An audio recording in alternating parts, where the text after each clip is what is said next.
बिस्मिल्लाहिर्रहमानिर्रहीम। तो बेटा आज हमने स्टार्ट करना है रेक्टेंगुलर मैट्रिक्स से।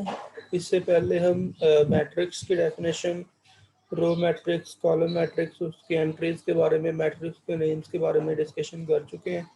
तो आज हम इंशाल्लाह रेक्टेंगुलर मैट्रिक्स से स्टार्ट करेंगे। तो व्हाट इज रेक्टेंगुलर मैट्रिक्स, ठीक है।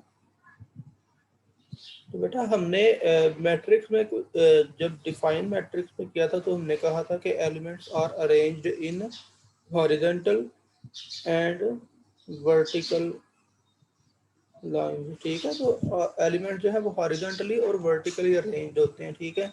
तो हमने ये भी देखा था कि हम हॉरिजॉन्टल लाइन को क्या कहते हैं, रो, ठीक है, और वर्टिकल लाइन को क्या कहते हैं, कॉलम, ठीक है। सिमिलरली जो वर्टिकल लाइन है इसको हम क्या कहते हैं, कॉलम, ठीक है। तो जब हम बड़े बात करते हैं रेक्टेंगुलर मैट्रिक्स की, तो रेक्टेंगुलर मैट्रिक्स में क्या होता है कि ऐसा मैट्रिक्स जिसमें रोज और कॉलम्स की तादाद सेम ना हो, ठीक है। अब यहाँ पे ये है m, if m is not equal to n. Actually पहले हमें ऑर्डर ऑफ मैट्रिक्स डिफाइन कर लेना चाहिए। What is order of matrix, ठीक है। ऑर्डर ऑफ मैट्रिक्स बेटा बेसिकली क्या है, ऑर्डर ऑफ मैट्रिक्स तो बेटा actually number of rows into number of column, number of rows and number of column is called order. ये आसान लफ्जों में डेफिनेशन है, ठीक है, कि किसी मैट्रिक्स की अगर हम number of rose multiply by number of columns कर लें तो हम उसको क्या कहते हैं, ऑर्डर ऑफ मैट्रिक्स, ठीक है। मसलन कि बेटा यहाँ पे आपके सामने जो मैट्रिक्स लिखे हुए हैं इस तरह देखिए, नंबर 1 पे ये वाला मैट्रिक्स है, ठीक है। तो इसमें बेटा देखें 1 और 2, ठीक है, 1 2, रोज की तादाद कितने, 2, तो हम यहाँ पे लिखते हैं 2, और कॉलम्स कितने, 1 2 3, कॉलम कितने, 3, तो हम दूसरे नंबर पे क्या लिखते हैं, ज़रब लिख के, मल्टीप्लाई लिख के 3, ठीक है। तो इसका बेटा क्या मतलब है, ये इस मैट्रिक्स का ऑर्डर है 2/3, 2 क्रॉस 3, ठीक है। अब यहाँ पे एक इम्पोर्टेंट चीज़ ये भी है कि ये जो ऑर्डर होता है ना, ये किसी मैट्रिक्स के एलिमेंट्स की तादाद को भी रिप्रेजेंट करता है। मसलन बेटा 2 × 3 कितना होता है, 6। ये वैसे हम इसको मल्टीप्लाई करते नहीं है, ठीक है। ये 2 × 3 बताते हुए सिर्फ एक लफ्ज है, ये एक डिजिट आप इसको समझेंगे, ठीक है। ये एक चीज है, ऑर्डर, ठीक है। ये वैसे समझने कि आपने एक टर्म याद रखनी है कि आप इसको देखें, मल्टीप्लाई करें तो क्या बन रहा है, 6। तो देखें इस मैट्रिक्स के एलिमेंट्स की तादाद भी कितनी है, 6, 1 2 3 4 5 6, ठीक है। तो किसी मैट्रिक्स का जो ऑर्डर होता है ना, वो उसके नंबर ऑफ एलिमेंट्स को भी रिप्रेजेंट करता है, ठीक है। तो ये है ऑर्डर ऑफ मैट्रिक्स, ठीक है। तो अब यहाँ पे देखें, ये रोज 2 है और रो 3 है और कॉलम 3 है। अब पहले नंबर पे देखें क्या लिखा है, m is not equal to n. तो जनरली ना हम ऑर्डर को किस तरह डिफाइन करते हैं, एम क्रॉस एन से। जनरली हम मैट्रिक्स को एम क्रॉस एन से डिनोट करते हैं, जबकि एम क्या है, number of rows, into n क्या है, नंबर ऑफ कॉलम्स, ठीक है। ये जनरली हम ऑर्डर को एम क्रॉस एन से डिनोट करते हैं, ठीक है। अब देखें यहाँ पे क्या है, m is not equal to n, यानी कि एम और एन ये जो दो चीजें हैं ये इक्वल नहीं होनी चाहिए। तो यहाँ पे देखें, यहाँ पे 2 और ये 3 है, ठीक है। तो जब m is not equal to n हो तो इस मैट्रिक्स को हम क्या कहते हैं, रेक्टेंगुलर मैट्रिक्स, ठीक है। If m is not equal to n, then the matrix is called rectangular matrix of order m cross n. That is the matrix in which the number of rows is not equal to the number of columns. जिसमें number of rows और number of columns equal ना हो, okay, ठीक है। अब देखें इसका order आपने क्या लिखा, 2 × 3। सिमिलरली आप इसका भी लिख सकते हो, इसका ऑर्डर क्या बेटा, 2 रोज 3 रोज 4 रोज, इसमें कितनी 4 रोज है, और 1 2 और 3 कॉलम्स कितने बेटा 3, तो इसका ऑर्डर हम क्या लिखेंगे 4 रोज है और कॉलम्स कितने हैं 3, ठीक है। तो इसका ऑर्डर क्या होगा 4 इंटू 3 या 4/3। तो ये देखें ये 4 है ये 3 है, तो ये m is not equal to n, तो ये भी बेटा क्या है फिर रेक्टेंगुलर मैट्रिक्स, ठीक है, जिसमें m और n इक्वल नहीं होंगे। ओके, उसके बाद है बेटा नेक्स्ट स्क्वायर मैट्रिक्स, ठीक है। Square matrix is m is equal to n, ऐसा मैट्रिक्स जिसमें रोज और कॉलम की तादाद सेम हो, ठीक है, रोज और कॉलम की तादाद जिसमें सेम हो उसको हम क्या कहेंगे स्क्वायर मैट्रिक्स, ठीक है। मसलन ये आपके सामने 3 एग्जांपल हैं, इसको ज़रा रुकिए हम इसको बाद में डिस्कस करते हैं, पहले ये ज़रा यहाँ पे आइए 1 2 देखें 2 रोज हैं और 2 ही कॉलम है, और यहाँ पे 1 2 3 3 रोज हैं और 3 ही कॉलम है, ठीक है। तो इसका ऑर्डर क्या है 2 क्रॉस 3 3 क्रॉस 3, और इसका क्या है 2 क्रॉस 2, ठीक है। तो देखिए जितनी रोज है उतने ही कॉलम है, तो इसको हम क्या कहते हैं स्क्वायर मैट्रिक्स, ठीक है। अब ये पहले नंबर पे जो मैट्रिक्स है बेटा वो भी आप नोट करें तो वो भी स्क्वायर मैट्रिक्स है, ठीक है। देखिए इसमें सिर्फ एक ही एंट्री आपको नजर आ रही है, दैट इज 0, ठीक है। तो इसमें देखिए बेटा आप यहाँ पे लिख सकते हैं इसका ऑर्डर 1 रो है और एक ही कॉलम है, ठीक है। तो इस केस में आप बेटा इसका ऑर्डर क्या लिखेंगे 1 क्रॉस 1, ठीक है। अच्छा तो बेटा हम किसी मैट्रिक्स को इस तरह भी रिप्रेजेंट कर सकते हैं, देखिए फर्ज करें इस मैट्रिक्स का नाम ए हो, तो इसको हम देख सकते हैं ए लिख लिया और इसका ऑर्डर क्या है 3 क्रॉस 3 फर्ज कर लें, तो हम यहाँ ए के नीचे ना छोटा सा 3 क्रॉस 3 लिख लेते हैं।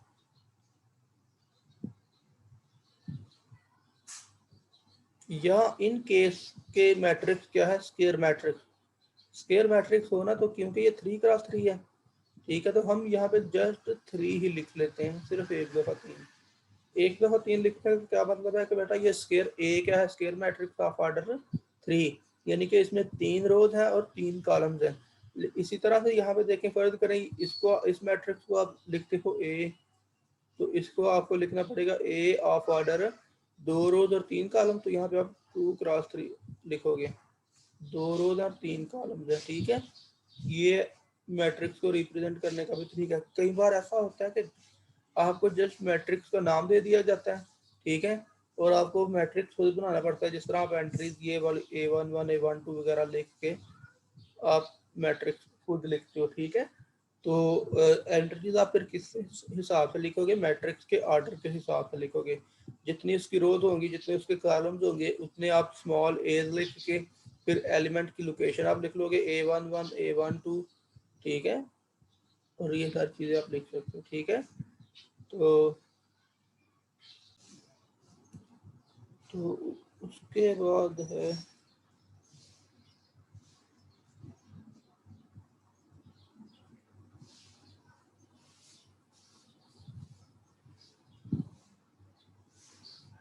उसके बाद है बेटा identity matrix, identity matrix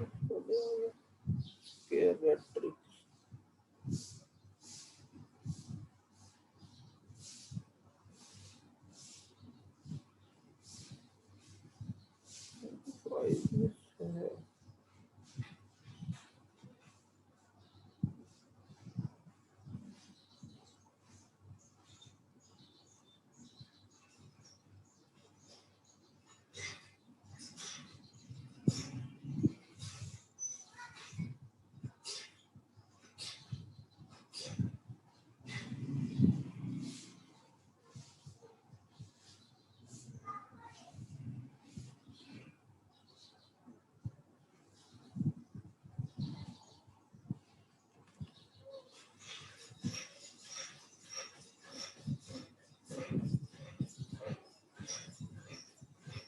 okay बेटा, तो स्क्वायर मैट्रिक्स के बाद अब आ जाए यहाँ पे जरा चले हम कुछ। ओके, तो बेटा आपके पास जो मैट्रिक्स होता है ना, देखिए देखो हमने स्क्वायर मैट्रिक्स डिफाइन कर लिया, तो इसमें रोज और कॉलम्स की तादाद क्या होती है बेटा, सेम होती है, ठीक है। तो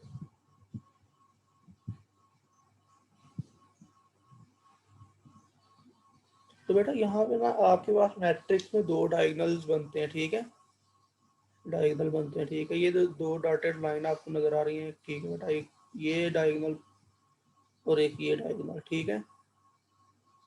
अब ये वाली लाइन एलिमेंट जो होते हैं बेटा, इनको हम डायगोनल एंट्रीज कहते हैं, ठीक है।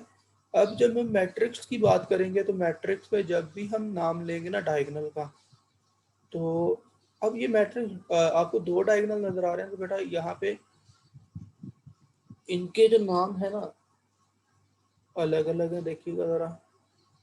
अब ये वाला जो डायगोनल है, ये वाला पहले वाला, इसको बेटा हम कहते हैं प्रिंसिपल डायगोनल,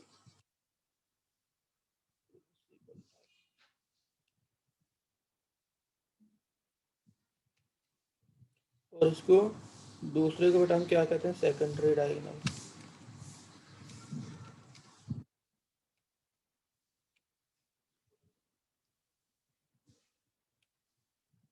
ठीक हो गया। तो बेटा मैट्रिक्स की जब हम स्टडी करेंगे तो बेटा मेरी बात नोट कर लीजिए कि जब भी हम नाम लेंगे कि डायगोनल, तो हमारा मतलब बेटा क्या होगा, प्रिंसिपल डायगोनल, ठीक है। हम जब भी बात करेंगे प्रिंसिपल डायगोनल की बात करेंगे, सेकेंडरी डायगोनल की हम बात नहीं किया करेंगे। जब भी हम नाम लेंगे ना कि डायगोनल मैट्रिक्स या डायगोनल की बात करेंगे, तो हमारा मतलब क्या होगा, प्रिंसिपल डायगोनल, मतलब कि ये वाली एंट्रीज हमारे पास होंगी, ठीक है। तो इन एंट्रीज को हम बेटा क्या कहते हैं, डायगोनल एंट्रीज, ठीक है। और बाकी ये वाली हैं, इनको हम क्या कहते हैं, सेकेंडरी डायगोनल एंट्रीज, ठीक है। The principal diagonal of square matrix also called leading diagonal और मेन डायगोनल। बेटा हम इसको लीडिंग डायगोनल भी कहते हैं और मेन डायगोनल भी कहते हैं, लेकिन बेसिकली हम इसका नाम जब लेंगे तो हम प्रिंसिपल डायगोनल ही कहेंगे। लेकिन ये नाम भी आपने याद रखने हैं कि ये क्या है, लीडिंग डायगोनल या मेन डायगोनल, ओके। ये बात भी बेटा याद रखिएगा। और एक बात और ध्यान में रखिए कि बेटा हम जब डायगोनल का कॉन्सेप्ट यूज करेंगे ना, तो फौरी तौर पे हमारे जहन में ये चीज़ आनी चाहिए कि जो मैट्रिक्स है वो स्केयर मैट्रिक्स है, ठीक है। तो डायगोनल का कॉन्सेप्ट ही सिर्फ बेटा किसके लिए है, स्केयर मैट्रिक्स के लिए, ठीक है। जो मैट्रिक्स स्केयर मैट्रिक्स होगा तब ही हम डायगोनल का कॉन्सेप्ट देख सकेंगे, स्टडी कर सकेंगे या समझ सकेंगे, ठीक है। अगर मैट्रिक्स स्केयर मैट्रिक्स नहीं है तो फिर बेटा हम डायगोनल को स्टडी नहीं कर सकते, ठीक है। क्योंकि स्केयर मैट्रिक्स अगर नहीं होगा, रोज और कॉलम की तादाद सेम नहीं होगी, तो फिर बेटा हम डायगोनल बना ही नहीं सकेंगे, ठीक है। अब नेक्स्ट आ जाए बेटा, डेफिनेशन जो है वो है डायगोनल मैट्रिक्स की, ठीक है। तो कहता है कि let A B a square matrix, पहले नंबर पे क्या है, square matrix of order n. Order n से क्या मुराद है बेटा, इसका ऑर्डर क्या है, n cross n, n cross n, यानी कि जितनी रोज है उतने ही कॉलम्स है, ठीक है। एन क्रॉस एन इसका ऑर्डर है, ओके। तो कहता है कि चले पहले मैं आपको आसान लफ्जों में समझा देता हूँ, फिर मैं ये वर्डिंग आपको बाद में एक्सप्लेन करता हूँ। तो बेटा अगर किसी मैट्रिक्स में प्रिंसिपल डायगोनल के अलावा बाकी सारे एलिमेंट्स जीरो हो तो उसको हम क्या कहते हैं, डायगोनल मैट्रिक्स, ठीक है। ये देखें, ये प्रिंसिपल डायगोनल, ठीक है। प्रिंसिपल डायगोनल के अलावा बेटा जितनी भी एंट्रीज आपको नजर आ रही हैं वो क्या होंगी, जीरो जीरो। तो बेटा देख लीजिए, प्रिंसिपल डायगोनल के अलावा बाकी सारी एलिमेंट ये जीरो जीरो, और यहाँ पे भी बेटा देखें जीरो जीरो, ठीक है। ये आसान लफ्जों में बेटा मैंने आपको समझा दी कि प्रिंसिपल डायगोनल के अलावा बाकी सारे एलिमेंट्स क्या हों, जीरो जीरो, तो हम इसको क्या कहते हैं, डायगोनल मैट्रिक्स। अब जरा यहाँ पे आ जाइए, let A is B a square matrix of order N, यानी कि पहले नंबर पे मैट्रिक्स क्या है, square matrix. If A I J is equal to zero for all I is not equal to J. अब बेटा I is not equal to J से क्या बना है बेटा, आपको पता है कि जनरली मैट्रिक्स क्या होता है, यहाँ पे ए वन वन होता है, ठीक है, A one two, A two one, देखिएगा जरा, मैं टू क्रॉस टू का एक मैट्रिक्स लिखता हूँ जनरल।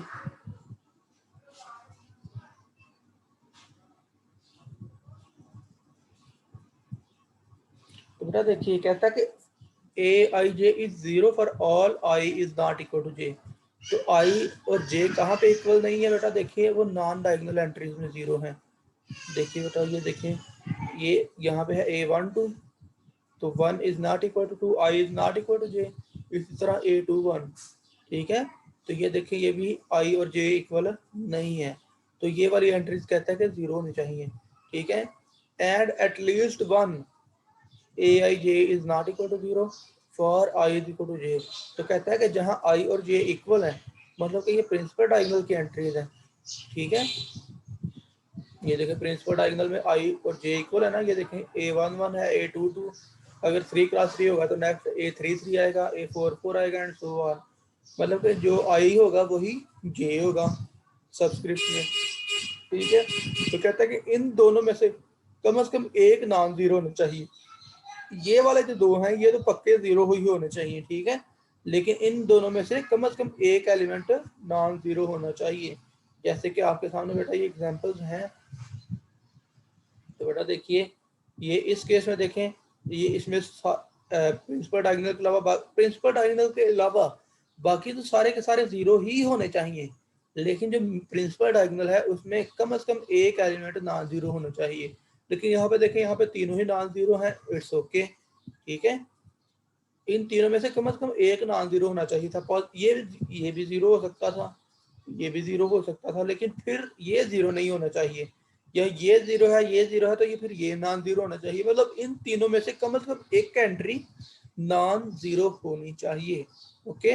अब यहाँ पे आप देख लीजिए कि पहली बात तो ये कि प्रिंसिपल डायगोनल के अलावा बाकी सारे क्या हैं, जीरो जीरो, ओके। लेकिन अब यहाँ पे देखें 1 2 और ये 4, ये तीन एलिमेंट क्या है, नॉन जीरो। अब यहाँ पे एक जीरो आ गया है, ठीक है।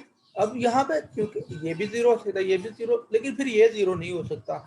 इन चारों में से कम एक एंट्री ऐसी होनी चाहिए जो नॉन जीरो हो, ठीक है।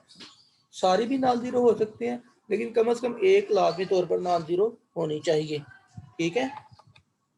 तो ये बेटा फिर क्या होगी आपकी डायगोनल मैट्रिक्स, ठीक है। और उसके बाद है बेटा स्केलर मैट्रिक्स। तो स्केलर मैट्रिक्स बेटा क्या होता है, अच्छा देख लीजिए, अभी ये स्केयर पहले हमारी तरतीब चलती आ रही है स्केयर मैट्रिक्स की। अब स्केयर मैट्रिक्स के बाद आ गया बेटा डायगोनल मैट्रिक्स, अब डायगोनल मैट्रिक्स के बाद आ गया स्केलर मैट्रिक्स। अब पहले ये पिछले हमने डेफिनेशन पढ़े स्केयर मैट्रिक्स की। स्केयर मैट्रिक्स के बाद बेटा आ गया आपके पास डायगोनल मैट्रिक्स। अब डायगोनल मैट्रिक्स के बाद कंटिन्यू हुआ स्केलर मैट्रिक्स। अब ये जो डायगोनल है ये स्केयर मैट्रिक्स है, याद रखिएगा, डायगोनल मैट्रिक्स जो है स्केयर मैट्रिक्स है। सिमिलरली जो स्केलर है ये भी बेटा डायगोनल मैट्रिक्स होगा, ठीक है। मतलब कि इसमें भी प्रिंसिपल डायगोनल के अलावा बाकी सारे एलिमेंट्स जीरो होंगे। अच्छा यहाँ पे एक ये मैट्रिक्स रह गया था, यहाँ पे देखिए, यहाँ पे ये सिर्फ एक ही एलिमेंट है, तो देखिए इसका यही प्रिंसिपल डायगोनल एक्चुअली बनता है। तो इसके अलावा बाकी तो कोई एंट्री है नहीं, तो बाकी जीरो हो ना हो, बस एंट्रीज है ही नहीं, तो ये भी आपके पास एक डायगोनल मैट्रिक्स है, ये बात भी याद रखिएगा, ओके। तो अब यहाँ पे देखिए, यहाँ पे जो स्केलर मैट्रिक्स है इसमें बेटा क्या होगा कि जो प्रिंसिपल डायगोनल की एंट्रीज है, मैं आसान लफ्ज़ों में पहले समझा देता हूँ। जो entries in principle diagonal must be same, ठीक है। जो प्रिंसिपल डायगोनल की एंट्रीज है वो सेम होनी चाहिए, वो एक जैसी होनी चाहिए। मतलब देखिए यहाँ पे दोनों एंट्रीज क्या है, 7 7, और यहाँ पे क्या है ए, और यहाँ पे बेटा क्या है 3 3 3। आप इसको आसान लफ्जों में डिफाइन कर सकते हैं, या वर्डिंग ना भी लिखे ना, ये सारी आप सिंपल लिखे बेटा, a rectangular a diagonal matrix whose each entry in the principal diagonal is same। आप कहें कि ऐसा डायगोनल मैट्रिक्स जिसमें प्रिंसिपल डायगोनल में मौजूद तमाम एंट्रीज क्या हो, सेम हो, ओके। तो इसको हम बेटा क्या कहेंगे, स्केलर मैट्रिक्स, ठीक है। चलिए हम इसकी डेफिनेशन भी देख लेते हैं। Let A B a scalar matrix of order n if A I J is equal to 0 for all I is not equal to J. तो ये पहली बात तो वही कि प्रिंसिपल डायगोनल के अलावा बाकी सारी एलिमेंट जीरो, और A I J is equal to K, ठीक है। तो for all I is equal to J, तो कहता है कि I is equal to J, यानी कि प्रिंसिपल डायगोनल में सारे एलिमेंट के होने चाहिए for some non zero scalar.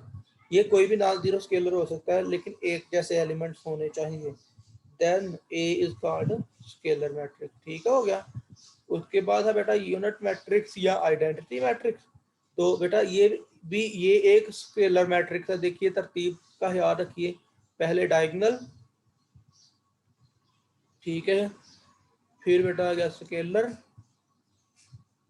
फिर बेटा आ गया आइडेंटिटी मैट्रिक्स। ठीक है, तो ये तरतीब आप ध्यान में रखिए तो आपका काम आसानी से होता जाएगा। ठीक है, तो डायगोनल में अब इसमें भी प्रिंसिपल डायगोनल के अलावा बाकी सारे एलिमेंट जीरो, प्रिंसिपल डायगोनल के अलावा सारे एलिमेंट जीरो, प्रिंसिपल डायगोनल के अलावा सारे एलिमेंट जीरो।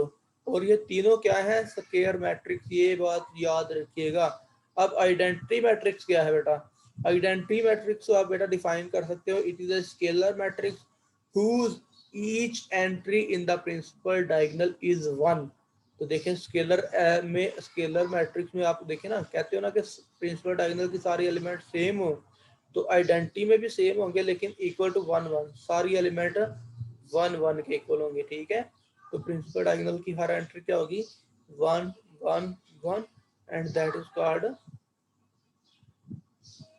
Identity matrix. ठीक है, और इसको हम आई से डिनोट करते हैं। ठीक है, इसको बेटा हम आई से डिनोट करते हैं। तो देखें पहले नंबर पे यहाँ पे ये एग्जांपल आप देखिए I3, बेटा देखें इसके प्रिंसिपल डायगोनल में क्या है, एलिमेंट वन वन वन और बाकी सारे जीरो जीरो, और यहाँ पे देखिए छोटा सारा लिखा हुआ है I3, इसका मतलब कि इसका ऑर्डर क्या है, 3x3।